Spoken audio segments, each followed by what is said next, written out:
Hello అండి, welcome to Shiva fabs. ఇప్పుడు summer వస్తుంది, అందరూ నైటీస్ కోసం బాగా అడుగుతున్నారు, అందుకే ఈ వీడియో చేస్తున్నాం. ఇది వచ్చి ఫ్రాక్ మోడల్ నైటీ అండి, బాగానే డిజైన్ ఉంటుంది. ఇందులో నార్మల్ డిజైన్స్ కూడా ఉంటాయి. ఇందులో వచ్చి 250 నుండి 265 రేంజ్ వరకు ఉంటాయండి.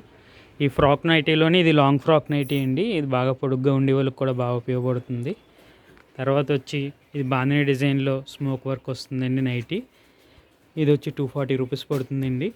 తర్వాత ఇది జైపూర్ జ్యోతి కాటన్లో XXL నైటీ అండి. ఇందులో మనకి ఎల్ సైజ్ ఉంది, ఎల్, XL, XXL, XXL కూడా ఉంటాయండి. తర్వాత వచ్చి ఇది ఎంబ్రాయిడింగ్ వర్క్ నైటీ అండి. దీనికి పాకెట్ కూడా వస్తుంది, మనకి సైడ్ పాకెట్ వస్తుందండి. ఇది వచ్చి 250 రూపీస్ పడుతుందండి మనకి నైటీ. తర్వాత వచ్చి ఈ మోడల్ నైటీస్ అండి, ఇవన్నీ కూడా 225 రూపీస్ పడుతుందండి. ఇది వచ్చి రౌండ్ నెక్ వస్తుంది, డబుల్ హ్యాండ్ వస్తుందండి. తర్వాత ఇది పైపింగ్ మోడల్ నైటీ అండి. ఇవన్నీ కూడా కాటన్ నైటీస్ అండి. సమ్మర్కి కూల్గా ఉంటాయి, బాగా ఎక్కువ మంది